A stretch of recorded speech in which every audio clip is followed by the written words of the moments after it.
the truth. I am anxious to have this race.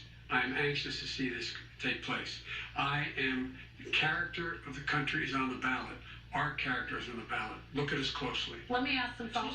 Please respond, and then we're going to have follow-up. If this stuff is true about Russia, Ukraine, China, other countries, Iraq, if this is true, then he's a corrupt politician. Right. So don't give me the stuff about how you're this innocent baby. Joe, they're calling you a corrupt politician. Nobody. President Trump, I want to stay on the issue of race. We're talking about the issue from hell. President Trump, we're Nobody. talking about race right now, and I do want to stay on the issue of race. President Trump, I have to respond to that. Please. Because look, Very quickly. there are 50 former national intelligence folks who said that what he's accusing me of is a Russian plan. They have said that this has all the five former heads of the CIA, both parties, say what he's saying is a bunch of garbage. Nobody believes it except his and his good friend Rudy Giuliani. You mean the laptop is now another Russia hoax? That's exactly what. This is where he's going. The laptop is Russia, Gentlemen, Russia. I want to stay on the issue of race. You have to be kidding. Here we go again with Russia. We're going to continue on the issue of race. Mr. President, you've described the Black Lives Matter movement as a symbol of hate. You've shared a video of a man chanting white power to millions of your supporters. You've said that black professional athletes exercising their First Amendment rights should be fired. What do you say to Americans who say that kind of language from a president is contributing to a climate of hate and racial strife? Well, you have to understand, the first time I ever heard of Black Lives Matter, they were chanting pigs in a blanket, talking about police. Pigs, talking about our police.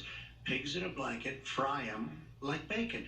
I said, that's a horrible thing. And they were marching down the street.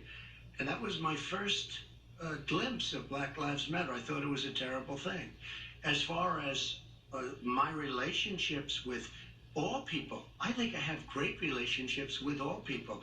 I am the least racist person in this room. What do you say to Americans who are concerned by that rhetoric? I don't know. I don't know what to say. I got criminal justice reform done and prison reform and opportunity zones. I took care of black colleges and universities.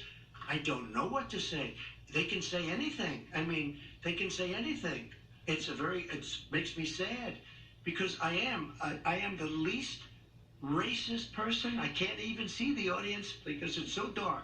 But I don't care who's in the audience. I'm the least racist person in this room. Okay, Vice President Biden, let me ask you very quickly, and then I have a follow-up question for you. Abraham Lincoln here is one of the most racist presidents we've had in modern history. He pours fuel on every single racist fire. Every single one.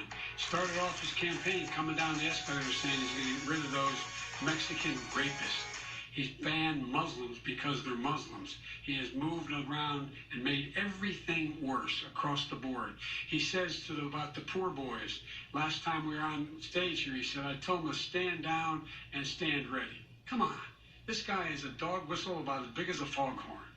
President Trump, I'm going to give you 10 seconds to respond, and then I have a follow-up. No, you made a reference to Abraham Lincoln. Where did that come in? You said Abraham Lincoln. No, where did that? No. I said not since Abraham Lincoln has anybody done what I've done for the black community. And I'm saying, I didn't say I'm Abraham Lincoln. I said not since Abraham Lincoln has anybody done what I've done for the black community. Now, you have done nothing other than the crime bill, which put tens of thousands of black men mostly in jail. All right, let me ask Vice President Biden. Because if you look at what's happening with the voting right now, let me ask they Vice remember President that Biden you treated them very, very badly. Just take a look at what's happening out there. Vice President Biden, let me give you a chance to respond within this context. Crime bills that you supported in the 80s and 90s contributed to the incarceration of tens of thousands of young black men who had small amounts of drugs in their possession. They are sons, they are brothers, they're fathers, they're uncles, whose families are still to this day, some of them suffering the consequences. So speak to those families. Why should they vote for you? One of the things is that in the 80s, we passed 100%, all 100 senators voted for it, a bill on drugs and how to deal with drugs. It was a mistake. I've been trying to change